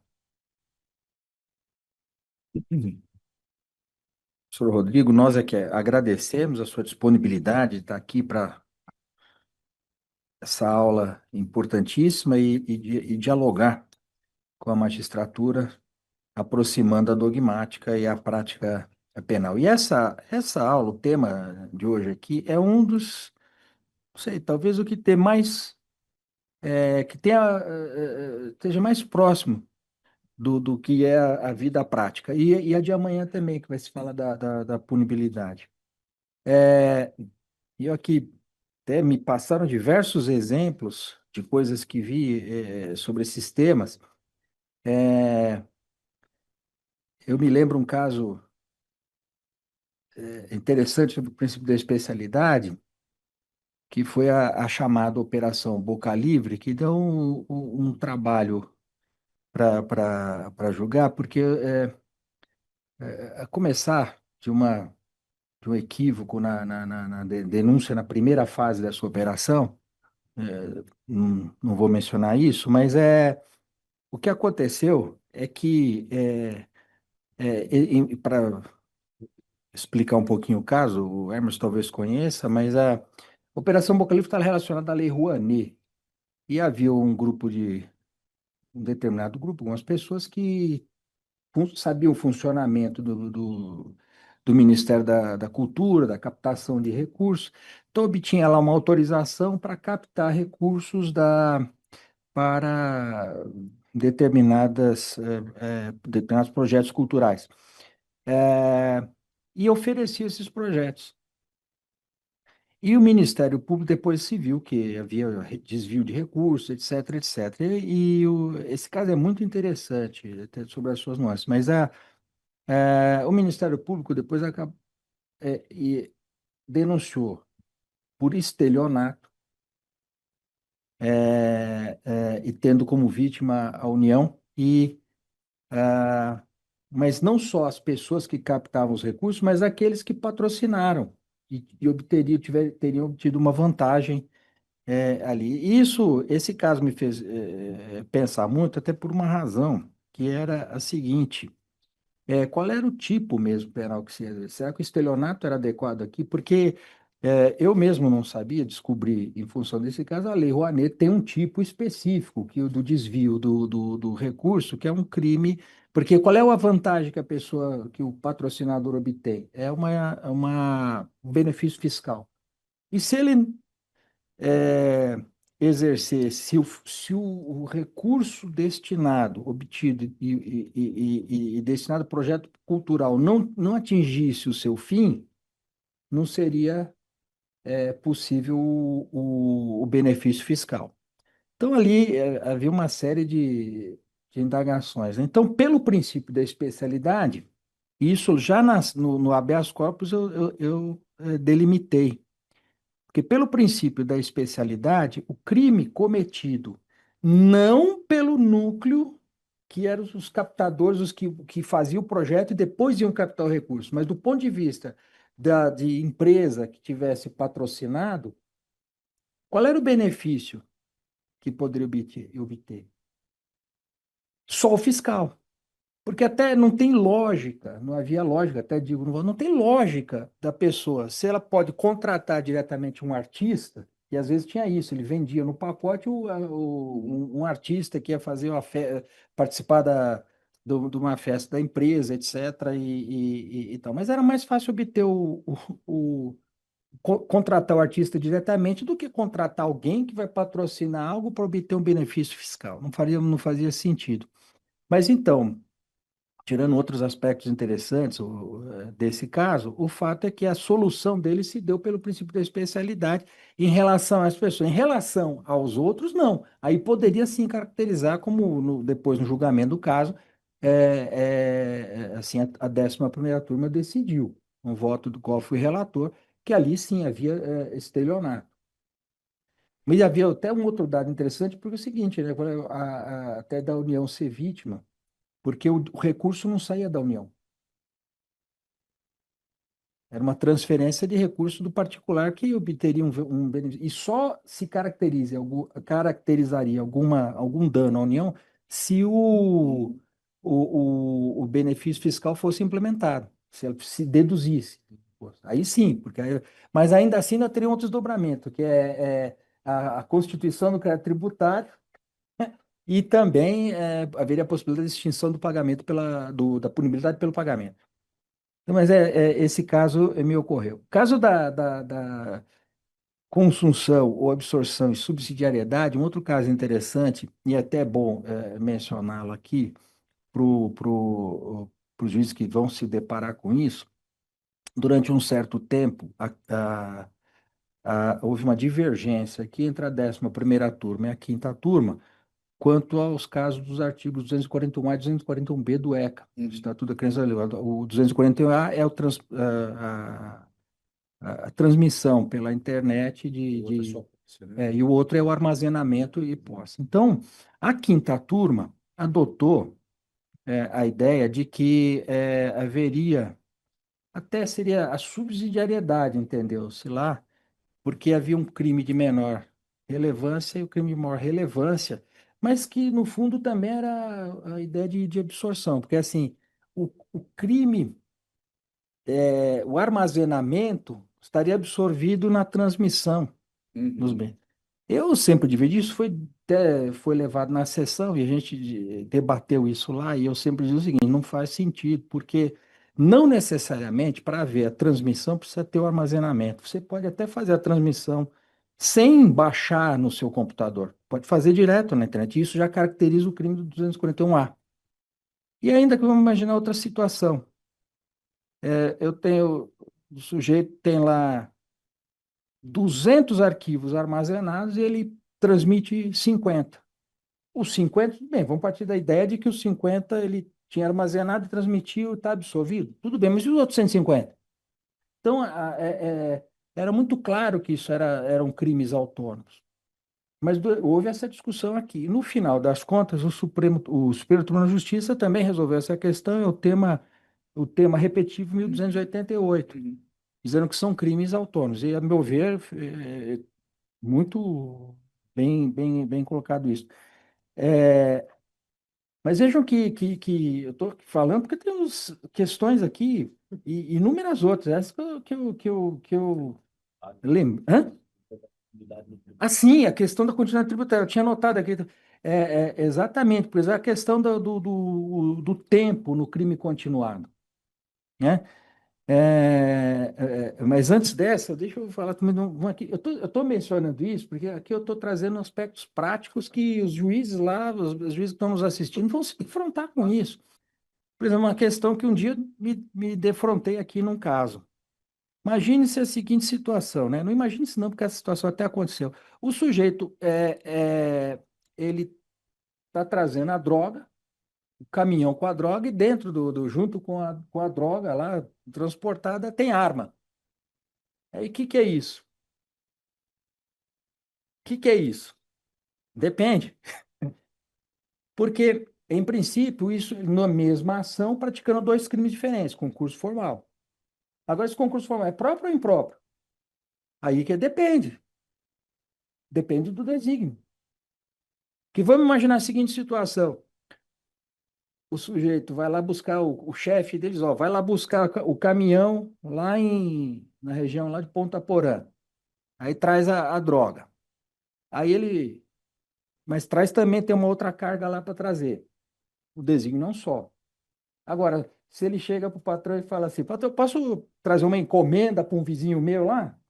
Ah, tá tudo bem. Já não tem mais desígnio, os desígnios são autônomos. Então, eu estou dando um exemplo assim muito simplório, mas porque isso vai depender da análise específica do caso. E digo isso assim, justamente para não.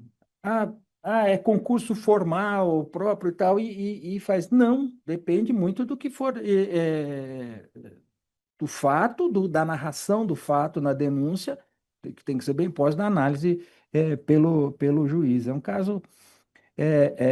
E a questão do tempo, que o Emerson lembrou muito bem, porque depende também. Depende do. Em crimes contra a ordem tributária, é entendimento predominante que nas relações jurídicas de trato sucessivo, por exemplo, o recolhimento de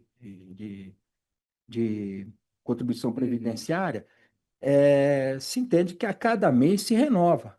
Mas e se for, por exemplo, declaração de imposto de pessoa jurídica, que é anual? E se a fiscalização abrange um período de 5 anos? A gente considera o crime continuado anualmente? São condições de tempo idênticas? Ou haveria aí o concurso mesmo de crimes que elevaria substancialmente a pena? Uma outra questão interessante para que essa definição do tempo também é uma outra situação que vi num caso que julguei. Diversos roubos. Então, os agentes roubaram uma agência no Jabaquara, depois eles foram para São Bernardo, que está ali, né? Foram para Diadema e São Bernardo. Mas, assim, com intervalo de tempo. Então, no caso que foi julgado, olha, aí já tem um problema até estou complicando um pouco, porque aí até tem jurisdição diferente, de competência diferente, mas enfim, mais para ilustrar a ideia do crime continuado. Em que situação se dá o crime continuado aqui? Porque o caso não era da. Quando eu falo da cidade diferente, é para complicar a situação. No caso que apresentou, não era no mesmo município. Mas o fato é que houve intervalo de dia, e o juiz houve 3 roubos, e o juiz entendeu que houve crime continuado.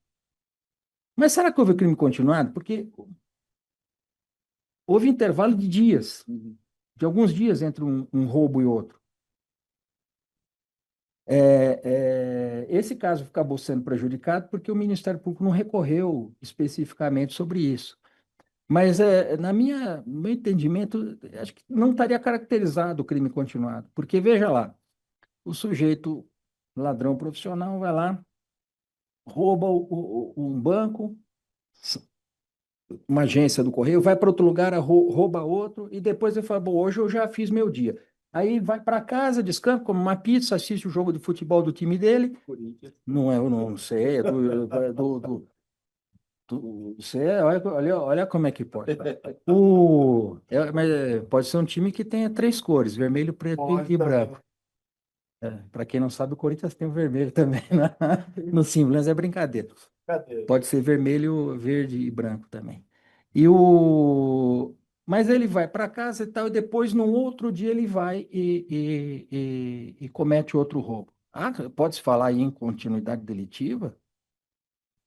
Talvez entre os 2 primeiros, sim, mas entre o terceiro, não, quando já houve uma ruptura entre a situação fática. Né? Então, vejam como esse tema é rico. Até gostaria de ouvir as suas considerações. Depois, se quiser, eu já faço também. Ver uma pergunta aqui. Essa aqui é mais complicada. Eu sabia que essa pergunta ia. Eu vou só fazer 2 ponderações, agradecendo as perguntas, e os seus exemplos demonstram claramente a natureza, a relevância do que a gente está discutindo, e é um problema de aplicação de pena, por isso que toca efetivamente a atividade do magistrado, sobretudo. Mas eu acho que algo que tem passado um pouco ao largo da apreciação que o conflito aparente de normas tem proporcionado é a necessidade do conflito ser reconhecido em fases iniciais da investigação. Porque muitas vezes se percebe que a autoridade policial, civil ou federal, considerando que é o nosso dia a dia, pelo menos eu como procurador, agora como advogado também faço no Estado, mas assim, ela coloca uma pluralidade de crimes, não fala nada sobre conflito, e isso acaba por gerar diversas implicações processuais relacionadas a medidas cautelares reais e pessoais. E mais do que isso, considerando que agora, não agora, mas já há alguns anos, nós temos o Acordo de Não Persecução Penal, veja como é importante, talvez, a gente repensar a necessidade de estabelecer uma tipificação adequada desde o início, ou seja, aquela ideia de que o Ministério, que o juiz não poderia modificar a capitulação legal no recebimento da denúncia, ou poderia estabelecer uma tipificação mais clara na fase de investigação, me parece até mais importante hoje diante da possibilidade do NPP. Exatamente, exatamente. Porque eu acho imperioso que se reconheça concretamente o conflito aparente de normas em fases preliminares da investigação, desde que, obviamente, previstos lá os seus pressupostos. Esse é o primeiro ponto. O segundo ponto importante, que muitas vezes também passa ao largo. Numa relação de consunção, muitas vezes, entre um crime de competência da Justiça Federal e um crime de competência da Justiça Federal, prevalece aquele que é o crime fim. Se esse crime for de competência da Justiça Federal, ele traz absolutamente todos para a competência da Justiça Federal. Esse também é um dado importante que eu gostaria só de mencionar e justamente para agregar a sua pergunta.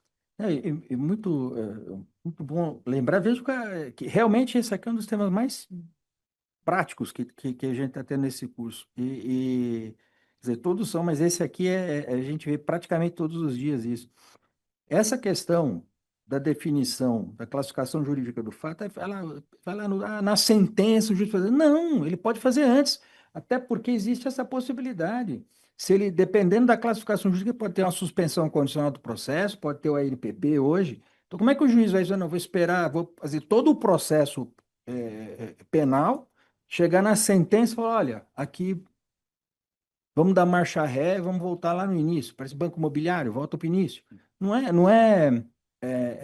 Então, de fato, muito, muito importante isso, doutor Rodrigo.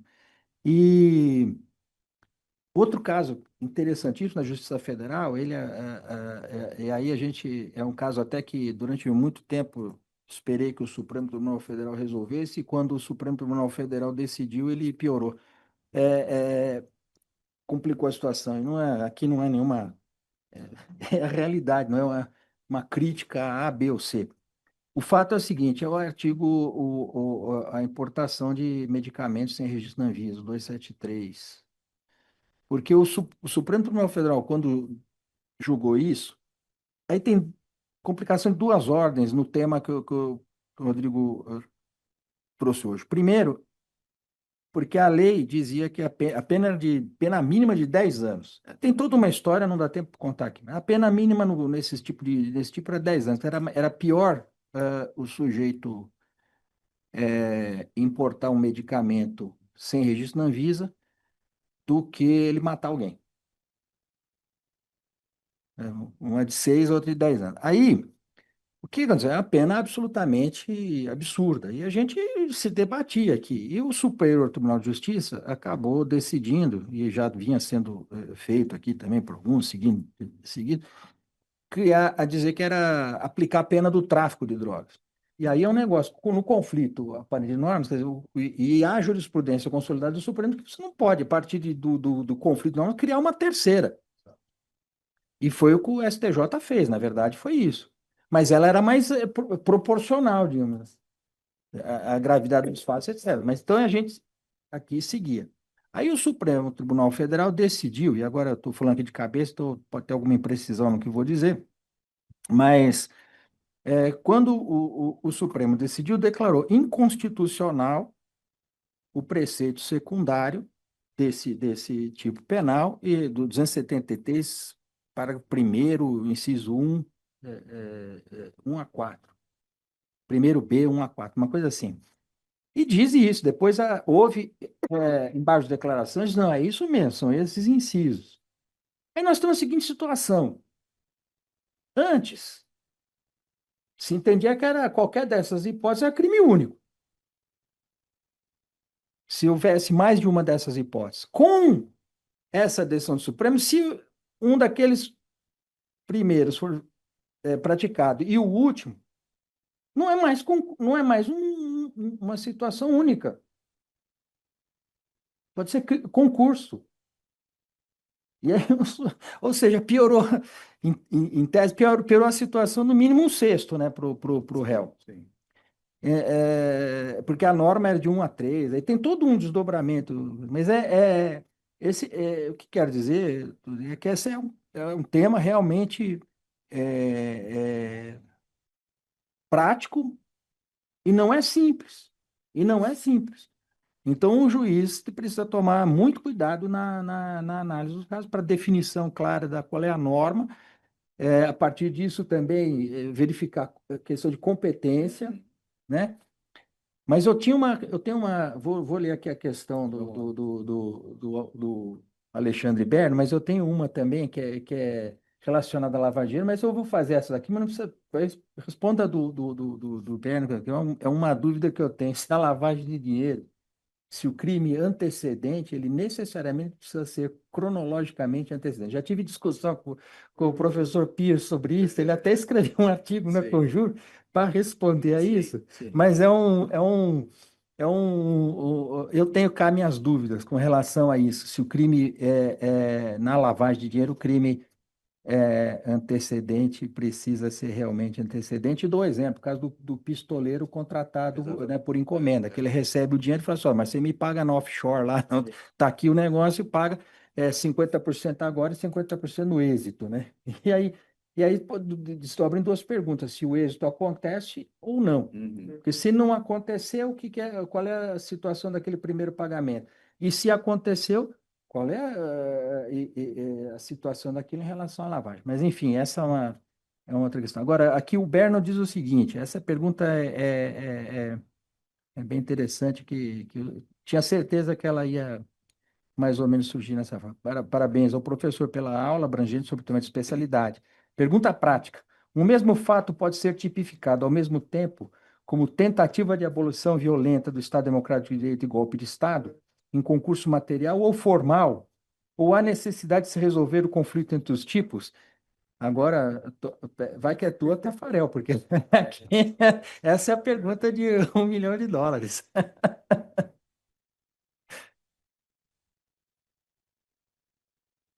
Bom, eu não vou fugir à pergunta, né? Embora conheça muito pouco do caso, para além daquilo que foi publicizado, né?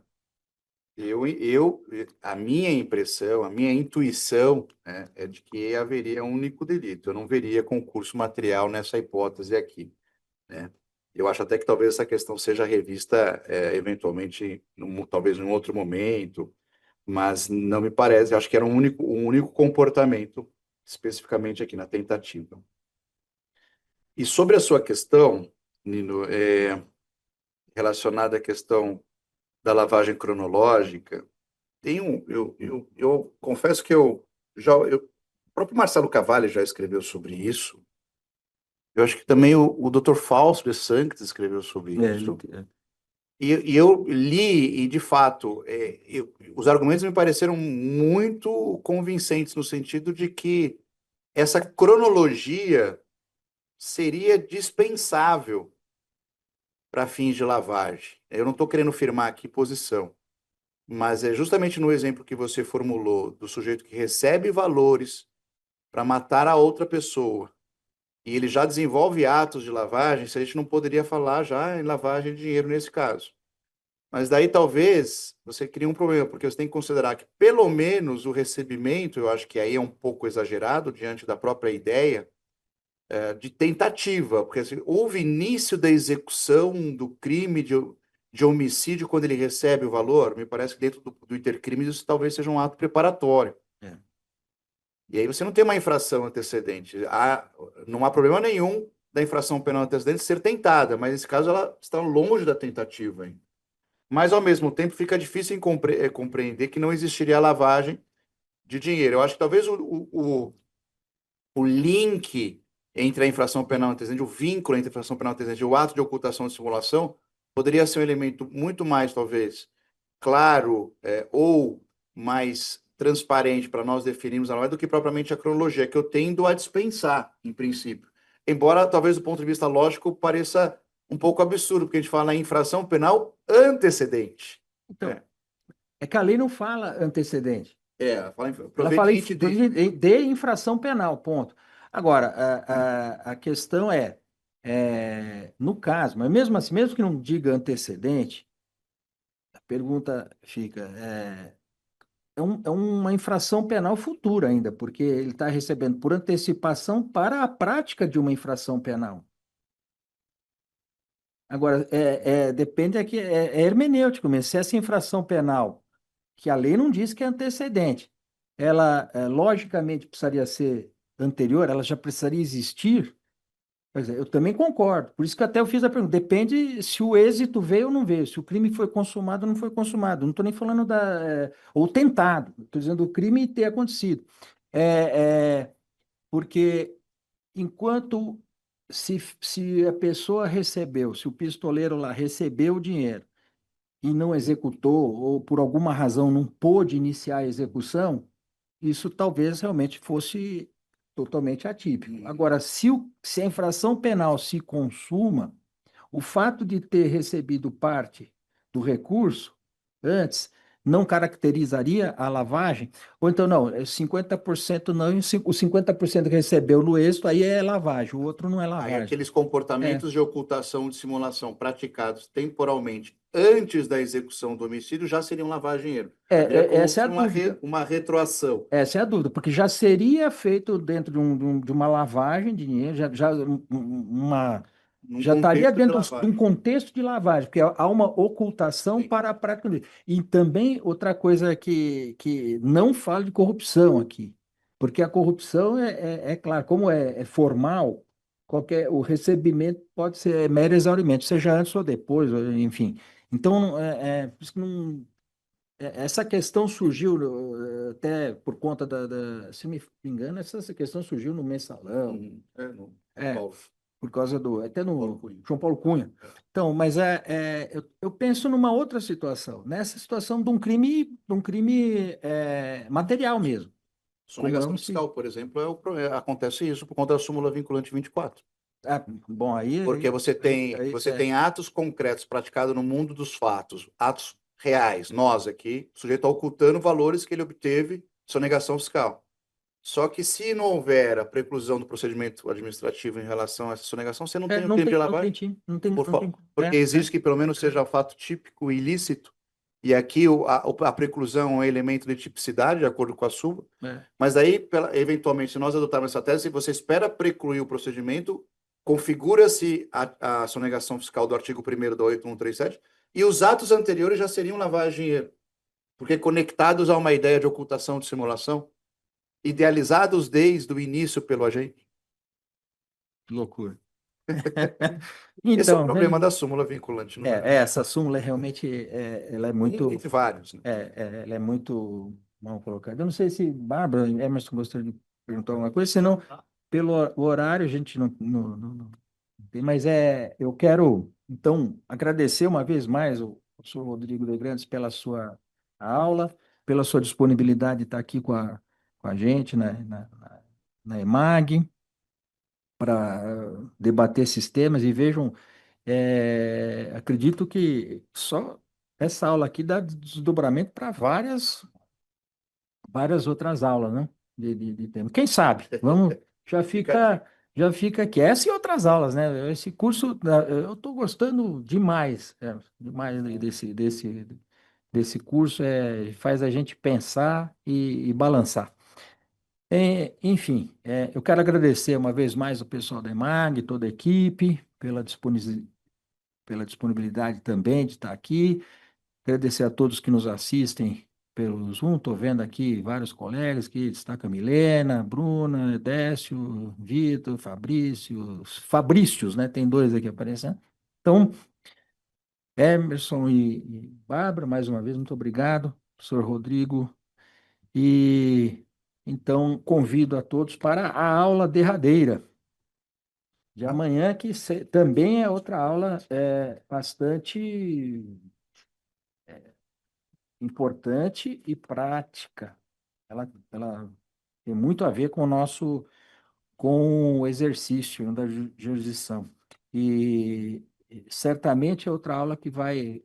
A gente já fez aqui os cursos sobre dosimetria da pena. A Bárbara fez o curso, não fez, Bárbara? Não Não? participei do último. Daquele lá não participou. Mas quem você fez, né? Aquele curso nós vamos precisar repetir. O pessoal do curso de formação inicial teve uma aula sobre isso, é muito interessante. Enfim, amanhã receberemos aqui o professor Patrick Lemos Cassicedo, da Faculdade de Direito da USP, nos falará sobre a punibilidade. Tema tema importantíssimo, e digo assim, até por conta da dosimetria da pena, que é aqui no tribunal, a maior parte é no achômetro mesmo aqui. Mas assim, eu diria que 90% ou próximo disso, do juízo condenatório ou absolutório, é confirmada. Dificilmente a gente tem alterações quanto a isso. Mas na dosimetria da pena é muito comum o tribunal mexer na sentença. Aí eu diria quase que talvez houvesse uma inversão nisso. E isso que nos levou aquela vez até fazer, eu e Renato Lotufa, a fazer o curso sobre dosimetria da pena, montar o curso e trazer para o juiz para suscitar questões. E o resultado foi impressionante. Impressionante, porque nós fizemos depois, para quem fez do 19º concurso sabe do que estamos falando, fazer um grupo tinha um tema, montava um problema e uma proposta de solução para aquele problema. O problema era o caso que a pessoa foi condenada e tinha que fazer a pena. Então, dizia qual é a pena adequada de acordo com o grupo. O problema era passado para os juízes individualmente fazerem a dosimetria da pena, como exercício, depois traziam e o grupo ia analisar as dosimetrias feitas e comparar com a sua solução e verificar onde haveria o problema e se a solução também, se alguma pena apresentada não era, tinha melhor, mas trazia a solução mais adequada do que aquela proposta pelo grupo. O fato interessante foi que de todos os grupos, né, em todos os grupos, não houve nenhuma pena igual, nenhuma, Variações absurdas. e com variações impressionantes em alguns crimes. E até eu dizia o seguinte, né, que esse trabalho, essa parte de analisar as dosimetrias feitas individualmente, se vê no que o que é o papel do tribunal. Porque aqui a gente avalia as dosimetrias, né, analisa as dosimetrias e faz adequações. Adequações com o quê? Com jurisprudência do Tribunal Superior, que às vezes não é observada lá no juiz do primeiro grau, e aí a gente tem que fazer por conta das vinculações que nós temos a isso. Mas então, eu estou, agora sim, concluindo, esse tema é muito importante para o dia a dia do juiz que atua na área criminal, não é, Bárbara? Então, até amanhã com esse tema que certamente também trará. Vai encerrar o curso com chave de ouro mesmo. Pois é, e eu espero que, a minha expectativa, espero que se confirme assim, aquela a gente. Mas acho que ela já está se formando, terminar o curso com aquela sensação de quero mais. Então, gente, até amanhã, muito obrigado. Até amanhã, pessoal.